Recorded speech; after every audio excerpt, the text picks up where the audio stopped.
Nipah virus एक अत्यन्त घातक र छिटो फैलन सक्ने जुनोटिक भाइरस हो जसको संक्रमण जनावरबाट मानिसमा सर्ने गर्छ।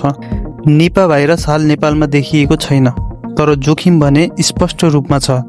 पूर्वी नेपालसँग सीमा जोडिएको भारतको पश्चिम बङ्गाल जो भाइरस भएको पुष्टि भएसँगै उक्त जोखिम बढेको हो। सरकारले पूर्वी नाकामा निगरानी बढाएको पनि जनाएको छ। WHO ले निपा भाइरसलाई भविष्यमा फैलाउन सक्ने उच्च जोखिमयुक्त भाइरसको सूचीमा राखेको छ। यसको मृत्युदर 40 देखि 75% सम्म पुग्न सक्ने भएकोले यसलाई गम्भीर जनस्वास्थ्य चुनौतीका रूपमा लिइन्छ। निपा भाइरस सन् 1998 मा पहिलोपटक मलेसियामा देखिएको थियो।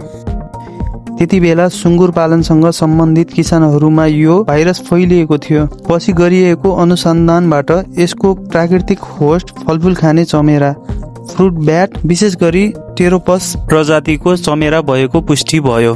त्यसपछि भारत, बङ्गलादेश, थाइल्यान्ड, फिलिपिन देशहरूमा यसको छुटपुट प्रकोप देखिँदै आएको छ। निपा भाइरस कसरी सर्छ त? संक्रमित चमेराको लार, पिसाब वा दिसाले दूषित फलफुल सेवन गर्दा, संक्रमित जनावर जस्तै सुँगुरसँग प्रत्यक्ष सम्पर्क गर्दा, संक्रमित मान्छेको नजिकको सम्पर्कबाट। यो भाइरस मानिसदेखि मानिससँग सर्न सक्ने भएकोले हस्पिटल या घरभित्र संक्रमण फैलन सक्ने जोखिम छ। संक्रमणका लक्षणहरू जस्तै ज्वरो, टाउको दुखाइ, थकान, त्यसपछि उल्टी, घाँटी दुखाइ, पछि गम्भीर अवस्थामा सास फेर्न गाह्रो र बेहोस हुने।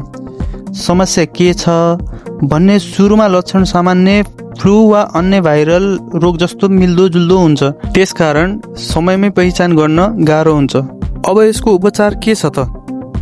अहिलेसम्म यो भाइरसको कुनै पनि निश्चित उपचार वा खोप उपलब्ध छैन। उपचार भनेको लक्षण अनुसार सहायक उपचार मात्र हो, जस्तै अक्सिजन, तरल पदार्थ, आइसियु का सुविधाहरू।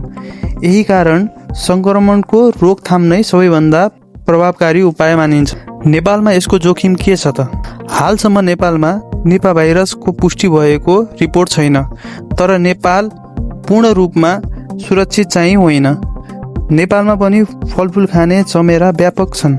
ग्रामीण क्षेत्रमा चमेराले टोकेको फल खाने चलन अझै कति पनि देखिन सकिन्छ। त्यस्तै भारत र बङ्गलादेश जस्ता देशमा निपा भाइरस प्रकोप देखिएका छ।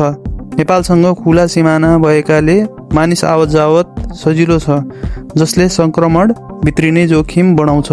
अर्को, नेपालमा जनावर र मानिस बीचको निकट सम्पर्क, जसले जोखिम उच्च बढाउँछ। ग्रामीण तथा सहरीय क्षेत्रमा पशुपालन, खुला बजार, काँचो खाद्य पदार्थको प्रयोगले जोखिम बढाउन सक्छ। अर्को, नेपालको रोग निगरानी प्रणाली अझै पनि सीमित छ। दुर्लभ र नयाँ भाइरस पहिचान गर्ने प्रयोगशाला क्षमता सबै ठाउँमा पर्याप्त छैन। अब रोकथामको उपायहरू। निपा भाइरसबाट बच्न निम्न उपाय महत्त्वपूर्ण छ। चमेराले टोकेको वा झरेको फलफुल नखाने, बिरामी मानिससँग सम्पर्क गर्दा सावधानी अपनाउने, अस्पतालमा संक्रमण नियन्त्रणका मापदण्ड कडाइसाथ पालना गर्ने। के आगामी दिनमा विश्वलाई यसले त्रसित बनाउँछ त?